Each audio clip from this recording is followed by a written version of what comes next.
La pluie s'abattait sur Paris comme un verdict divin, transformant les rues en miroirs brisés où se reflétait le chaos d'une vie qui s'effondrait. Louis, l'uniforme encore trempé de la cérémonie funèbre de son père, serra les poings dans l'ombre du pont des Arts, écoutant le vrombissement distant des sirènes qui semblaient hurler son secret le plus enfoui. « Tu n'es pas un homme, Louis », avait murmuré sa mère à l'oreille, lors de l'enterrement, ces mots empoisonnés par des années de silence familial, pas comme les autres. Adrien surgit de la brume comme un fantôme bienvenu, son manteau noir claquant au vent, les yeux verts brillants d'une urgence qu'il ne pouvait plus contenir. Il attrapa le bras de Louis, le tirant contre le parapet froid, où les cadenas d'amours oubliés tintaient comme des chaînes invisibles. « Viens avec moi », souffla-t-il, la voix rauque d'un désir refoulé depuis trop longtemps, avant que tout ne s'écroule. Mais Louis se dégagea, le cœur déchiré entre l'amour interdit et la loyauté envers une famille qui le haïssait pour ce qu'il était, un officier de l'armée française, fier et droit, mais gai dans une lignée de machos impitoyables. C'était il y a 6 mois, ce soir-là sous la pluie, qui avait scellé leur pacte secret.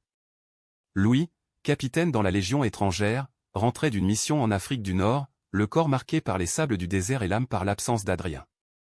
Ils s'étaient rencontrés 2 ans plus tôt, lors d'une réception à l'école militaire de Saint-Cyr, où Adrien, avocat prometteur issu d'une famille bourgeoise de Lyon, avait été invité comme orateur.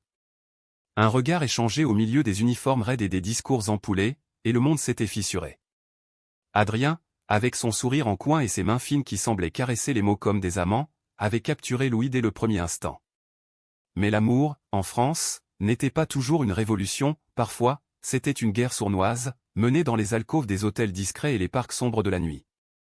Louis avait grandi à Marseille, fils unique d'un colonel à la retraite obsédé par l'honneur et la patrie. Son père, un colosse aux moustaches grisonnantes, l'avait élevé à coups de leçons militaires, un homme se définit par ses sacrifices, fiston.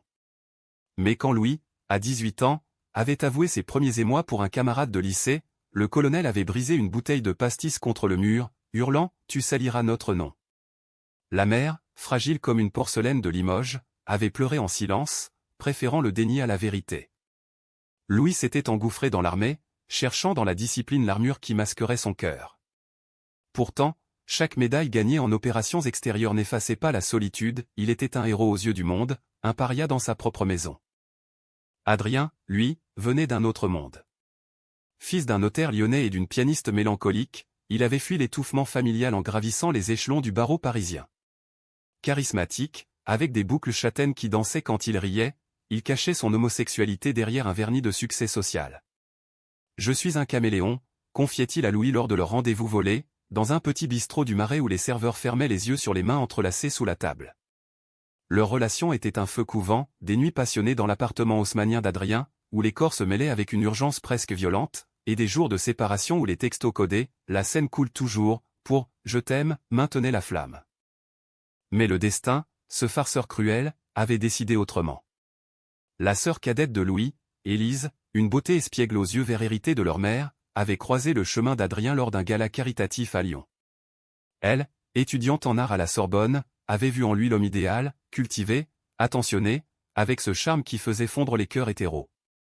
Adrien, piégé par les conventions familiales, avait accepté les fiançailles pour apaiser sa propre mère, veuve possessive qui rêvait d'un mariage en grande pompe.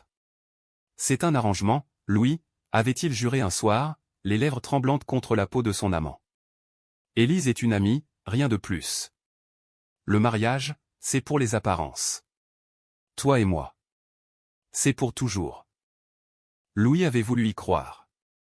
Il avait même feint l'enthousiasme lors des dîners familiaux, toisant Adrien par-dessus les coupes de champagne, leurs regards se croisant comme des épées dans une danse interdite. Mais la jalousie rongeait son âme, un acide lent qui transformait l'amour en poison.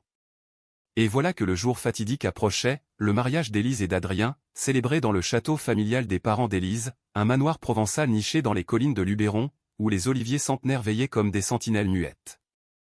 Louis arriva le matin du grand jour, son uniforme impeccable contrastant avec la boule au ventre qui le tordait. La cour du château bruissait déjà d'activité, traiteurs en tablier blanc disposant des nappes damassées, fleuristes tressant des guirlandes de lavande et de romarin. Élise, radieuse dans sa robe ivoire, l'accueillit avec un baiser sur la joue. « Frérot, tu es mon héros aujourd'hui », s'exclama-t-elle, ignorant le voile de tristesse dans les yeux de son frère. Louis hocha la tête, serrant les dents, tandis qu'Adrien, déjà en smoking gris perle, descendait les marches de pierre, son sourire poli masquant l'orage intérieur. Le cortège des invités s'épaissit, oncle bedonnant en costume trop serré, tante parée de bijoux clinquants, cousin turbulent courant après les pans du jardin.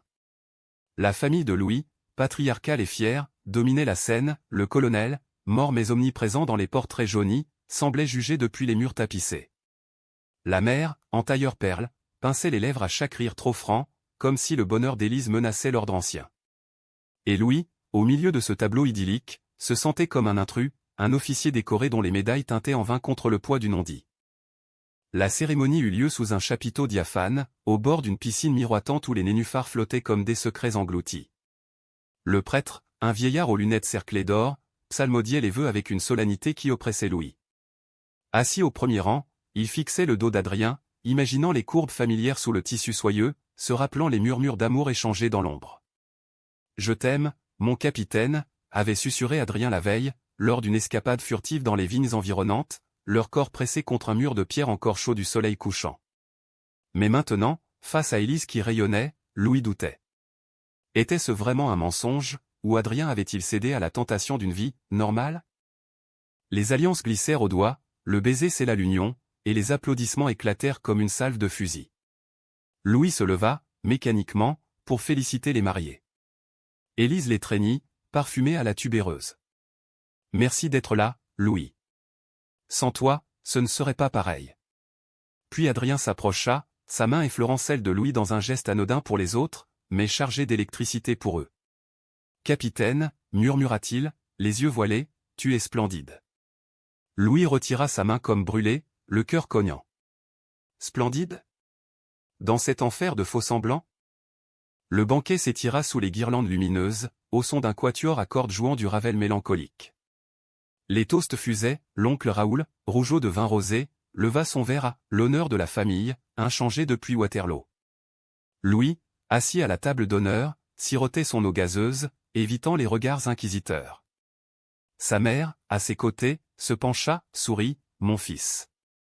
Ne déçois pas Élise. » Il acquiesça, mais intérieurement, une tempête montait. Comment pouvait-il sourire quand l'homme qu'il aimait jurait fidélité à sa sœur?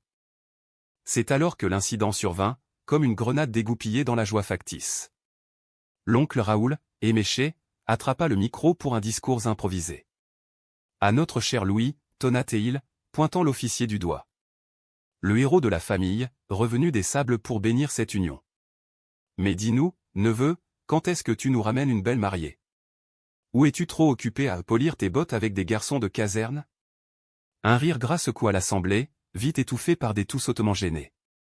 La mère blêmit, Élise rougit, et Adrien se figea, le verre suspendu à mi-chemin de ses lèvres. Louis sentit le sang affluer à ses tempes, l'humiliation coulant comme du vitriol. Les mots de l'oncle n'étaient pas nouveaux, des murmures, des regards en coin depuis des années mais prononcés ici, au cœur du mariage, ils étaient une sentence publique. Il se leva, la chaise raclant le sol de marbre, son uniforme soudain trop étroit, comme une seconde peau de mensonge. « Messieurs, dames, dit-il d'une voix claire, militaire, je suis un officier de France. J'ai servi mon pays avec honneur, sous le feu et dans le désert. Mais si l'honneur familial consiste à salir un homme pour son amour, alors je n'en veux plus. » Un silence de mort s'abattit. Les invités se figèrent, fourchette en l'air, tandis que Louis, les yeux rivés sur Adrien, ajoutait « L'amour n'est pas un crime. C'est la seule vérité qui vaille la peine de se battre. » Puis il tourna les talons, traversant la pelouse d'un pas raide, le cœur en lambeaux, ignorant les appels de sa mère et les chuchotements qui enflaient comme une marée. Louis s'enfuit vers les vignes, là où le soleil couchant peignait les rangs de cèpes en or et en pourpre, un labyrinthe de feuilles qui offrait un refuge précaire. Ses bottes s'enfonçaient dans la terre meuble, chaque pas un écho de la déchirure en lui. Derrière, le château vomissait des rires forcés et des murmures venimeux, mais ici, au milieu des grappes lourdes de promesses, il pouvait respirer. Ou du moins, prétendre. Il s'adossa à un vieux chêne tordu, arrachant ses décorations une à une la Légion d'honneur, la croix de valeur militaire et les jeta dans l'herbe comme des fers inutiles. « Qu'est-ce que ça vaut, tout ça » marmonna-t-il, la voix brisée, des larmes chaudes traçant des sillons sur ses joues rasées de frais. Adrien le trouva ainsi, silhouette sombre se découpant contre le crépuscule, le smoking froissé comme après une bataille. Il s'approcha sans un mot, les mains tremblantes, et s'agenouilla devant Louis, ramassant les médailles avec une révérence presque religieuse. Ne fais pas ça, implora-t-il, la voix un filet de soie déchirée. Ces honneurs, c'est toi. C'est ce qui te rend invincible. Louis le repoussa d'un geste las. Invincible? Regarde-moi, Adrien. Je suis un fantôme dans ma propre vie. Humilié devant ma famille parce que j'ose aimer un homme. Et toi? Toi, tu te maries avec ma sœur pour sauver les apparences. Le mot « apparence » claqua comme un fouet, et Adrien pâlit, ses yeux verts s'assombrissant comme un ciel d'orage. Il se releva, attrapant les revers de l'uniforme de Louis, le plaquant contre l'écorce rugueuse. « Tu crois que c'est facile pour moi? Ma mère me harcèle depuis des mois, me parle de lignée, d'héritage, de ce que les gens diront. Et Élise. Elle est si innocente, si pleine de rêves. Je ne pouvais pas la briser. Mais toi, Louis, tu es mon encre. Sans toi, je suis perdu. » Leurs visages se touchèrent presque, les souffles se mêlant en un tourbillon de désir et de douleur. Louis sentit la chaleur familière du corps d'Adrien, ce parfum de bois de santal et de citron qui l'avait enivré tant de nuits, et pour un instant, il vacilla. Mais la rage revint, plus forte. Perdu? Et moi, je suis quoi? Ton secret de pacotille. Il se libéra, frappant du poing contre le tronc, l'écorce mordant sa peau. Du sang perla, rouge vif contre le bleu marine de sa manche, mais la douleur physique n'était rien comparée à celle qui rongeait son âme. Adrien, les larmes aux yeux, murmura « Laisse-moi tout expliquer. Ce mariage. C'est une façade, oui, mais pas une trahison. J'ai un plan. Après la lune de miel, je dirai la vérité à Élise. Elle comprendra, elle est plus ouverte que tu ne le penses. Et alors, nous serons libres. Toi et moi, à Paris, loin de ces chaînes. » Louis ricana, un son amer qui résonna dans le crépuscule. Un plan? Comme ceux que tu dresses au tribunal, pour innocenter les coupables? Adrien, je suis fatigué des plans. J'ai risqué ma vie au Mali, vu des camarades tomber pour un idéal de fraternité. Et chez moi, l'amour est un crime de guerre. Il se tourna pour partir, mais Adrien le rattrapa, l'enserrant dans une étreinte désespérée. Leurs lèvres se trouvèrent dans un baiser fiévreux, salé de larmes, un affront à la nuit qui tombait. Les mains d'Adrien glissèrent sous l'uniforme, caressant la peau cicatrisée des combats, tandis que Louis, vaincu, répondait avec une passion qui effaçait temporairement le monde.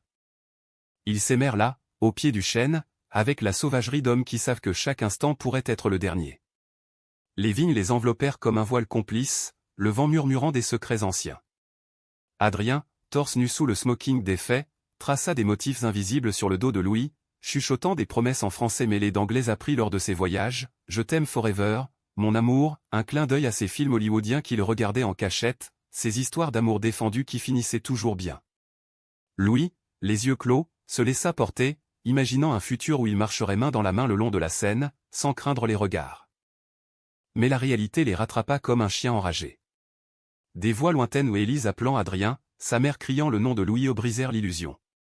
Ils se rhabillèrent en hâte, le silence pesant entre eux comme un verdict non prononcé. « Reviens au banquet », supplia Adrien, rajustant sa cravate. « Ne les laisse pas gagner. Montre-leur que tu es plus fort. » Louis secoua la tête, ramassant ses médailles d'un geste résolu. « Non. Ce soir, je pars. Pour de bon. » Il s'éloigna dans l'obscurité, laissant Adrien seul avec ses fantômes. De retour au château, l'atmosphère avait viré au vinaigre. L'oncle Raoul, sobre maintenant, marmonnait des excuses maladroites à qui voulait l'entendre, mais le mal était fait. Élise, les yeux rougis, chercha son frère parmi les invités, qui dansaient une valse guindée sous les lanternes. Sa mère, un verre de cognac à la main, fulmina, « Il nous couvre de honte. Un officier, et il s'en va comme un lâche. » Les cousins chuchotaient, les tantes compatissaient en jetant des regards obliques. Adrien, reprenant son rôle de marié parfait, serra Élise contre lui, mais son esprit vagabondait vers les vignes, vers le goût salé de Louis sur ses lèvres. Louis, lui, avait gagné sa chambre d'invité au premier étage, une pièce aux meubles Louis XV surchargée de dorures, où un portrait ancestral le toisait depuis la cheminée. Il se déshabilla lentement, pliant son uniforme avec la précision d'un soldat, et s'assit sur le lit, la tête entre les mains.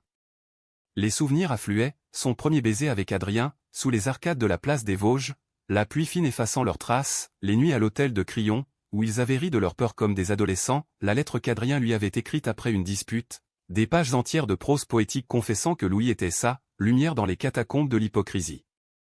Mais ce soir, tout cela semblait futile.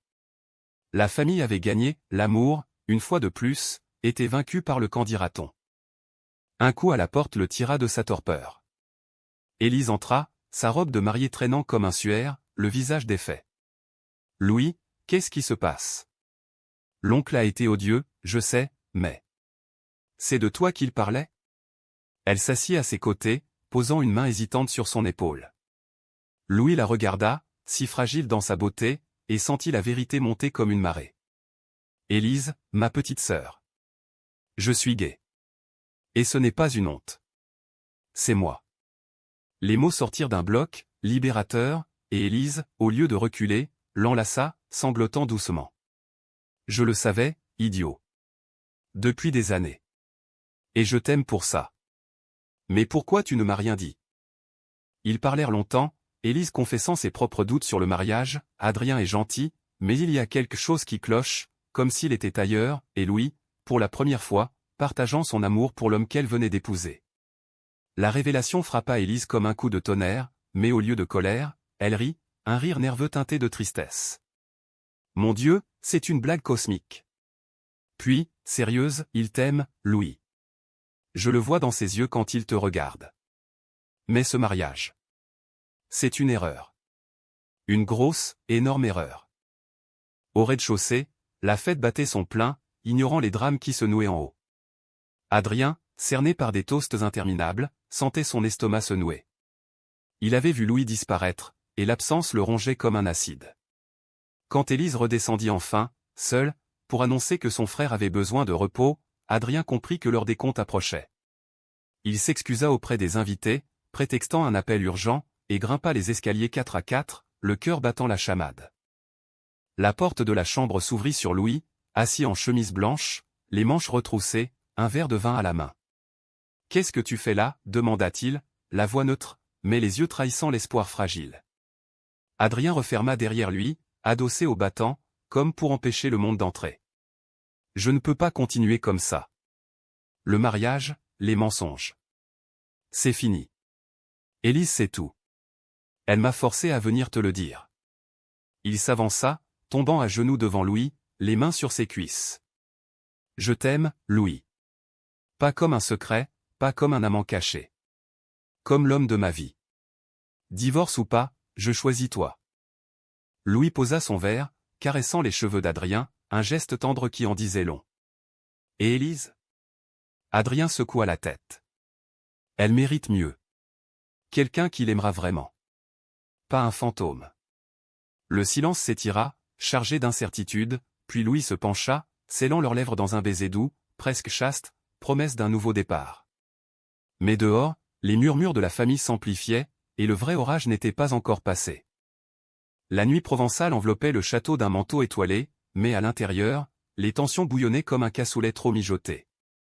Adrien redescendit les escaliers, le cœur gonflé d'un mélange d'euphorie et de terreur, Élise l'attendant dans le vestibule, les bras croisés, le voile de mariée jeté négligemment sur une console. « Alors » demanda-t-elle, la voix un fil tendu. Adrien hésita, puis « C'est fini. Pour nous. Je l'aime, Élise.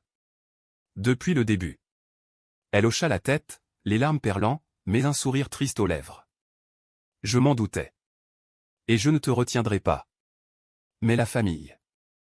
Ils vont nous massacrer. » Effectivement, le banquet touchait à sa fin dans une cacophonie de verres tintants et de rires avinés, mais l'air était chargé d'électricité. La mère de Louis, alertée par les absences prolongées, s'était lancée dans une enquête discrète, interrogeant cousin et tante avec l'acharnement d'un interrogatoire militaire. Quand elle repéra Élise et Adrien chuchotant dans un coin, elle fondit sur eux comme un vautour. « Qu'est-ce que c'est que ce cirque ? Où est Louis ? Et pourquoi avez-vous l'air d'avoir vu un fantôme ?» Élise, la gorge serrée, murmura « Maman, il faut qu'on parle. » Tous ensemble. Le salon adjacent, une pièce aux lambris sombres et aux portraits sévères, devint le théâtre du drame. La mère convoqua l'oncle Raoul et les oncles principaux, formant un tribunal improvisé autour d'une table massive. Louis descendit le dernier, soutenu par Adrien dont la main frôlait la sienne dans l'ombre de l'escalier. Vêtu de sa chemise blanche, les cheveux en désordre, il ressemblait moins à un officier qu'à un poète maudit, prêt à défier les conventions. « Asseyez-vous, mon fils, ordonna la mère, la voix chevrotante. Et expliquez-moi pourquoi vous nous ridiculisez en pleine noce. » Louis s'assit, Adrien à ses côtés, Élise de l'autre. Le silence s'alourdit, seulement brisé par le tic-tac d'une pendule ancienne. Puis, d'une voix ferme, forgée dans les briefings de commandement, Louis lâcha, parce que j'en ai assez des mensonges, maman. Je suis homosexuel. Et Adrien. Adrien est l'homme que j'aime. Ce mariage était une erreur pour nous tous. Un hoquet collectif secoua l'assemblée. L'oncle Raoul vira au cramoisi, balbutiant, c'est une blague? Un officier de l'armée, un avocat respecté. Se ridiculiser pour ça? La mère porta une main à sa poitrine, comme frappée d'une indigestion. Louis, tu es mon fils. Comment as-tu pu nous cacher ça? Adrien intervint, sa voix d'avocat résonnant avec une éloquence contenue. Madame, ce n'est pas un cachotage. C'est une protection. La vôtre, la nôtre. Mais l'amour ne se protège pas éternellement. Élise le sait, et elle nous libère. Élise acquiesça, les yeux brillants. Maman, je ne suis pas blessé. Juste. Triste pour ce qu'on a tous perdu en feignant. Louis mérite d'être heureux. Comme nous tous. Les mots d'Élise, si simples, firent vaciller la forteresse maternelle. La mère, les lèvres pincées, murmura, ton père. Il se retournerait dans sa tombe. L'honneur de la famille. L'honneur, explosa Louis, se levant d'un bond, sa chaise culbutant avec fracas. J'ai saigné pour l'honneur en Afghanistan, vu des hommes mourir pour la France. Et pourquoi? Pour que vous me traitiez comme un déviant? Papa était un tyran, maman, avec ses idées étroites. Il m'a brisé avant même que je commence. Les larmes coulèrent, incontrôlables, et pour la première fois, la mère les vit non comme une faiblesse, mais comme une brèche dans l'armure qu'elle avait elle-même forgée. Elle se leva à son tour, tendant une main tremblante. Mon garçon. Je suis désolé. J'ai eu peur. Peur pour toi, pour nous. Mais si c'est ton choix. Le choix. Ce mot plana comme une sentence suspendue. L'oncle Raoul, sentant la marée tourner, grommela, bon, eh bien. À la santé des amours compliqués, éleva son verre, brisant la glace. Rire nerveux, embrassades maladroites suivirent, mais la famille n'était pas encore guérie. Les murmures persistèrent dans les couloirs, des regards en coin lors du brunch du lendemain, où Élise, déjà en train d'annuler la lune de miel, plaisanta pour détendre l'atmosphère, au moins, j'ai économisé sur le billet pour les Maldives. Pourtant, le vrai conflit couvait ailleurs. 2 jours plus tard, alors que Louis et Adrien roulaient vers Paris dans la vieille Peugeot cabossée de l'officier, radio diffusant du Piaf mélancolique, un appel fissura leur bulle. C'était le commandant de Louis, voix bourrue, capitaine, rumeur à la base. Votre orientation. Ça circule. Rapportez-vous immédiatement. Louis blêmit, jetant un regard à Adrien. La famille a parlé. Les oncles, avec leurs grands airs. Adrien serra sa main. Affronte-les. Comme toujours. À la caserne de Vincennes, sous les platanes centenaires, Louis se présenta en uniforme, dos droit, mais l'estomac noué. Le commandant, un quinquagénaire buriné par les campagnes d'ex-Yougoslavie, l'attendait dans son bureau tapissé de cartes jaunies. Asseyez-vous, Moreau. On va mettre les choses au clair. Pas de cris, pas d'insultes, juste un regard scrutateur. J'ai servi avec votre père. Un dur à cuire. Mais la Légion, c'est la fraternité, pas les préjugés. Tant que vous combattez bien, le reste. C'est votre affaire. Mais signez ça, déclaration officielle. Pour le dossier. Louis parapha, le stylo tremblant, sentant un poids s'envoler. Merci, mon commandant. L'officier haussa les épaules. La France évolue, capitaine. Même si ça gratte. Libéré, Louis rejoignit Adrien au café de Flore, où l'avocat l'attendait, plongé dans un dossier, mais les yeux levés vers la porte comme un amoureux d'opéra. C'est fait, annonça Louis, s'asseyant, commandant 2 chocolats chauds malgré la canicule. Adrien sourit, ce sourire qui faisait fondre les cœurs depuis Saint-Cyr. Et maintenant? Louis prit sa main sur la table, au vu et au su des badauds. Maintenant, on vit. Vraiment. Mais la vie, cette coquette capricieuse, réservait encore des surprises. La mère de Louis, après une semaine de silence radio, les invita à dîner à Marseille, dans l'appartement surplombant le vieux port où les pêcheurs rentraient leurs filets sous un ciel de braise. Adrien, nerveux, ajusta sa cravate pour la 10e fois dans la voiture. Et si elle nous jette dehors? Louis rit, un rire franc pour la première fois depuis le mariage. Alors on mangera des paninis sur le port. Mais elle viendra autour. Élise y veillera. Le dîner fut un bal étendu, soupe de poisson épicé, agneau rôti aux herbes, et un blanc de cassis qui détendait les langues. La mère, en robe chasuble fleurie, observa Adrien comme un général jauge un recrue. Avocat, hein? Vous plaidez pour les causes perdues? Adrien, piquant, répondit, seulement celles qui en valent la peine, madame. Comme l'amour. Un silence, puis elle rit, un rire rouillé mais sincère. Mon mari était un idiot borné. J'aurais dû le dire plus tôt.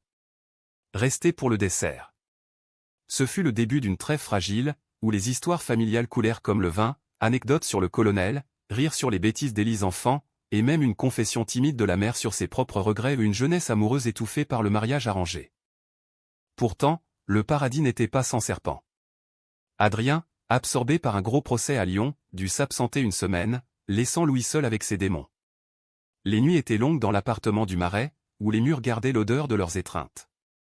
Louis errait dans les rues, passant devant les vitrines de librairies où des romans gays s'étalaient fièrement à Appelle-moi par ton nom, Maurice se demandant si leur histoire mériterait un jour ces pages. Un soir, un texto d'un ancien camarade de Légion, t'as craqué, Moreau? Les mecs de la base jazz. Attention au ragot. Louis effaça le message, mais la peur s'insinua, un doute froid comme la Seine en hiver. Adrien rentra, les bras chargés de fromage lyonnais et d'un bouquet de mimosas, mais perçut aussitôt l'attention. Qu'est-ce qui ne va pas? Louis, assis sur le lit, avoua tout, les ragots, la peur de perdre sa carrière, le sentiment d'être une anomalie dans un monde encore arc-bouté. Adrien l'attira contre lui, leur corps s'emboîtant comme des pièces de puzzle usées. Nous sommes anormaux, mon amour. Anormaux et parfaits. Cette nuit-là, leur amour fut lent, exploratoire, comme pour redessiner les contours de leur vulnérabilité. Adrien, avec ses doigts d'avocat précis, traça des serments sur la peau de Louis. Louis, avec sa force de soldat, protégea ce moment comme un bastion. Mais le destin, ce romancier sadique, prépara son coup suivant. Élise, en pleine remise en question, appela un matin pluvieux, « Louis, j'ai rencontré quelqu'un. Une femme. Et je pense divorcer pour de bon. Mais maman est furieuse. Elle dit que c'est ta faute, que tu as contaminé la famille. » Louis raccrocha, le cœur serré, et se tourna vers Adrien, qui préparait le café. On est une contagion, apparemment. Adrien posa la tasse, l'embrassant tendrement. Alors, contagion le monde.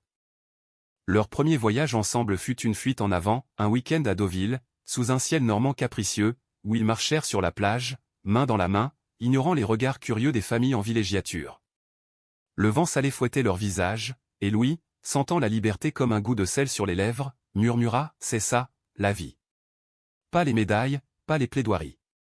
Juste nous. » Adrien acquiesça, mais dans ses yeux, Louis vit une ombre. Le procès à Lyon impliquait un client homophobe, un politicien influent qui menaçait de salir leur nom si Adrien ne cédait pas. La trahison guettait, tapie dans l'ombre des ambitions. Le procès d'Adrien à Lyon était une affaire brûlante, un député national, accusé de détournement de fonds pour financer des campagnes anti-LGBT, cherchait à se blanchir les mains. Adrien, nommé d'office, avait accepté par devoir professionnel, mais le client, un certain Henri Duval, un colosse au verbe fleuri de rhétorique gaulliste, flairait le scandale personnel. Lors d'une réunion dans un hôtel cossu surplombant la Saône, Duval avait toisé Adrien, « Avocat, j'entends des rumeurs sur vos inclinations. Si vous plaidez bien, je garde ça pour moi. Sinon, votre petit officier finira en première page des tabloïds. » Adrien avait serré les dents, feignant l'indifférence, mais le poison s'était insinué. De retour à Paris, il confia tout à Louis lors d'un dîner aux chandelles au train bleu, sous les fresques orientalisantes de la gare de Lyon. C'est du chantage pur, admit-il, piquant dans son foie gras avec une rage contenue. Louis, en civil pour une fois au jean usé et chemise Oxford opposa sa fourchette. Laisse tomber l'affaire. Ta réputation, notre paix, valent plus que ce reptile. Adrien secoua la tête, les boucles châtaines dansant à la lueur des bougies. Je ne peux pas. C'est mon intégrité. Et si je recule, il s'en prendra à toi, à ton unité. La nuit qui suivit fut orageuse, non par la météo, mais par les disputes qui éclatèrent comme des éclairs. Louis, habitué aux conflits armés, argumentait avec la logique d'un stratège, c'est une embuscade, Adrien. Retire-toi avant qu'il ne soit trop tard. Adrien, avocat dans l'âme, plaidait la ténacité, fuir, c'est admettre la défaite. Je vais le démonter au tribunal. Leurs voix montèrent, des objets volèrent, un verre brisé contre le mur, un livre lancé comme une grenade jusqu'à ce que l'épuisement les ramène l'un contre l'autre, corps en sueur, cœur cognant au même rythme. Pardonne-moi, murmura Adrien, enfouissant son visage dans le cou de Louis. Je ne veux pas te perdre. Louis, caressant son dos, répondit, jamais. Mais promets-moi, pas de martyr. Pourtant, Duval passa à l'attaque. Une semaine plus tard, un article anonyme dans le Figaro titrait « Héros militaire et avocat gay, un scandale en uniforme ». Les détails étaient crus, leurs relations exposées, des photos volées lors de leur escapade à Deauville, même une allusion à l'annulation du mariage d'Élise. Louis, en pleine manœuvre à la base, reçut l'appel de sa mère, c'est partout. Les voisins parlent, ton oncle Raoul menace de te déshériter. Comment as-tu pu nous faire ça? Il raccrocha, le sang bouillant, et fonça chez Adrien, qui était déjà cerné par les journalistes au pied de l'immeuble. C'est Duval, cracha Adrien, tirant Louis à l'intérieur, barricadant la porte. Il a lâché la meute. Ils s'effondrèrent sur le canapé, enlacés, tandis que les flashs crépitaient dehors comme une fusillade.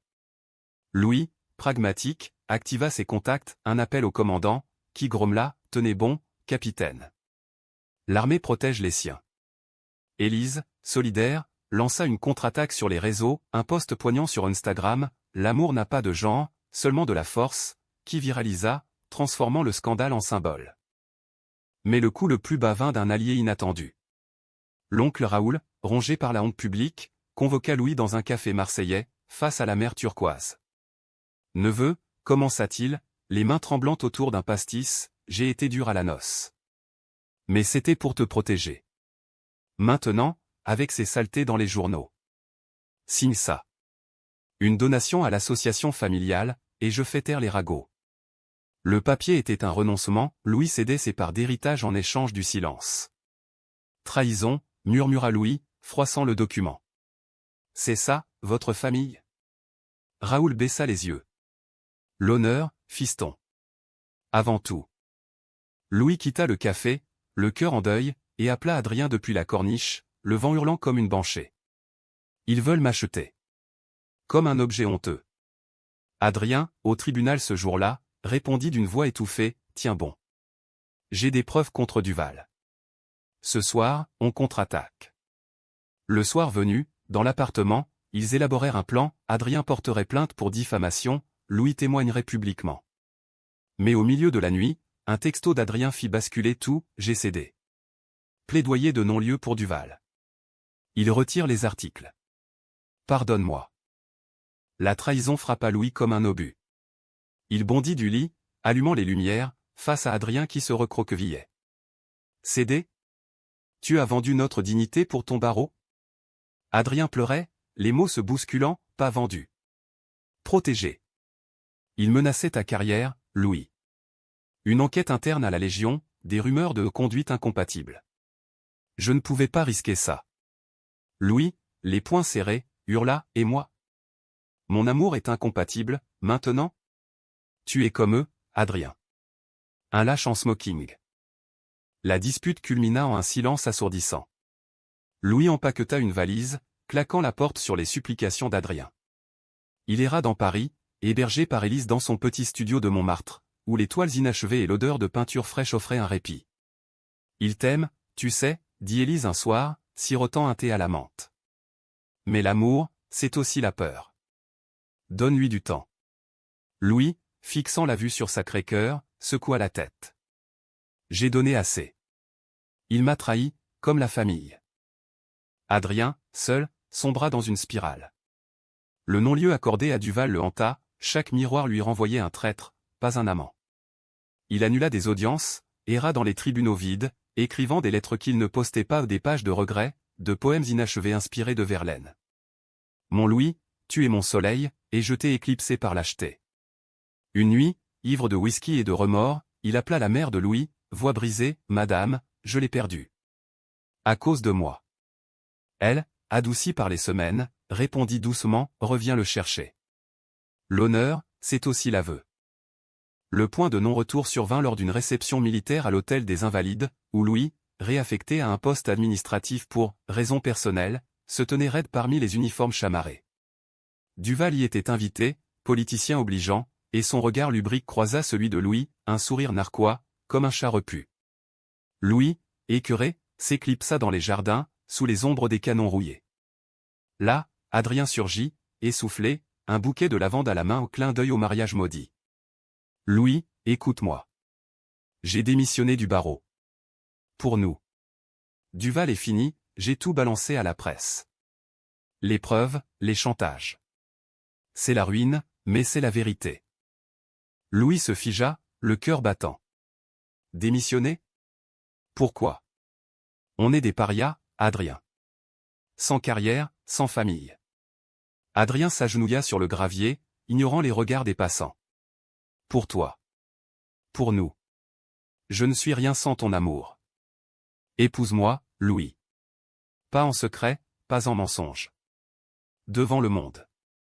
Les larmes coulèrent, et Louis, vaincu par l'authenticité brute, l'aida à se relever, leur front se touchant. Idiot, murmura-t-il. Oui. Mais pas ici. À la maison. À Marseille, avec maman et Élise. Le scandale éclata le lendemain, Le Monde titrait « Chantage homophobe, un député impliqué ». Duval démissionna dans la honte, et Adrien, bien que ruiné financièrement, gagna une aura de héros discret. La famille, forcée par l'opinion publique, fit amende honorable, l'oncle Raoul envoya une lettre d'excuse, la mère prépara un dîner de réconciliation. Élise, rayonnante avec sa nouvelle compagne, une artiste aux cheveux bleus, organisa la cérémonie, un mariage civil sur la plage du Prado, sous un soleil méditerranéen.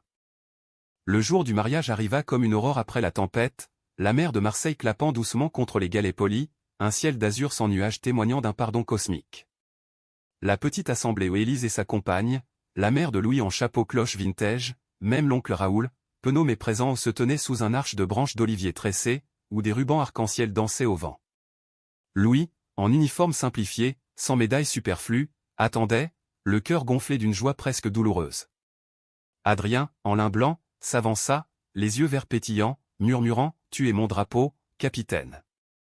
Le maire, une femme aux lunettes rondes et au sourire complice, lut les vœux avec une simplicité émouvante. L'amour, en France, n'est plus une bataille, mais un droit. Ils échangèrent des alliances en or martelé, simples comme leur vérité, et s'embrassèrent sous les applaudissements, un baiser salé par l'iode et les larmes. La mère, essuyant ses yeux, serra Louis, « Ton père aurait été fier de l'homme que tu es devenu. » Raoul, levant un verre de pastis, gronda, « À l'honneur vrai. Pas celui des vieux cons comme moi. » La fête fut provençale jusqu'à l'âme, table garnie de tapenades, de daubes aux pruneaux, de calissons en forme de cœur, au son d'un accordéoniste errant qui jouait du La Vie en rose revisité en jazz manouche. Élise, dansant avec sa compagne, lança « Regardez-les, nos héros. » Et pour la première fois, Louis se sentit entier, pas un officier brisé ou un amant caché, mais un homme aimé, libre. Adrien, un bras autour de sa taille, chuchota, « Et maintenant, l'éternité ?» Louis rit, une mission après l'autre, mon avocat. Les mois suivants furent un apprentissage doux amer. Adrien, sans barreau, lança un cabinet pro bono pour les droits LGBT, plaidant pour des jeunes comme Louis l'avait été, perdus dans l'uniforme ou les convenances. Louis, promu major, intégra un programme de formation sur la diversité dans l'armée, racontant son histoire à des recrues ébahis, « L'amour est votre meilleur bouclier. Ne le laissez pas rouiller. » La mère, réconciliée, tricotait des écharpes pour leurs futurs neveux adoptifs, et Élise exposa ses toiles à Paris, une série inspirée de leur saga familiale, Amour en uniforme, vendue à prix d'or. Pourtant, l'humanisme de leur triomphe n'effaçait pas les cicatrices. Une nuit, après un dîner arrosé, Adrien confessa « J'ai encore des cauchemars. » Duval, les articles. La peur de t'avoir perdu. Louis l'enlaça, leur corps familier comme un refuge. Moi aussi. Mais on s'est relevé. Ensemble. C'est ça, la victoire. Ils firent l'amour lentement, sous les draps de lin froissé, explorant non plus avec urgence, mais avec la tendresse des survivants, des doigts traçant des cartes d'avenir sur la peau. 1 an plus tard, lors d'une retraite dans les Calanques, où les falaises roses plongeaient dans l'azur, Adrien surprit Louis avec une bague supplémentaire, pas une alliance, mais un anneau gravé, pour toujours, mon soleil. Pas de bic ACH, plaisanta Théil, juste du vrai. Louis, ému, répondit par un baiser qui scella leur pacte, voyager, peut-être adopter, écrire leur histoire pas pour la gloire, mais pour que d'autres osent. La famille s'élargit, Élise donna naissance à une petite fille, prénommée Liberté, et les oncles, domptés par le temps, envoyèrent des cartes pour les anniversaires. La France, lentement, changeait, loi plus inclusive, mariage plus vieux sous les ponts de Paris. Louis et Adrien, main dans la main lors d'une marche des fiertés, sentaient le pouls de cette évolution. On l'a fait, murmura Louis, sous la pluie fine. Adrien sourit, et on continue. Leur amour, né dans l'humiliation d'un mariage familial, s'était mué en légende personnelle, KCH Tin dans les tempêtes, CM Xug dans les silences, Lanémen dans les couchers de soleil sur la mer, Nanvn dans le pardon accordé. Pas une fin heureuse hollywoodienne, mais une vie tissée de fils imparfaits, forte de ses nœuds. Et dans les vignes du Luberon, où tout avait commencé, ils retournèrent un été, posant une main sur le vieux chêne témoin. Ici, dit Adrien, notre premier serment. Louis acquiesça, et le dernier. Ainsi, sous le ciel provençal éternel, 2 hommes, un officier et un avocat, un amant et un époux marchèrent vers l'horizon, prouvant que l'amour, même trahi, renaît toujours plus grand.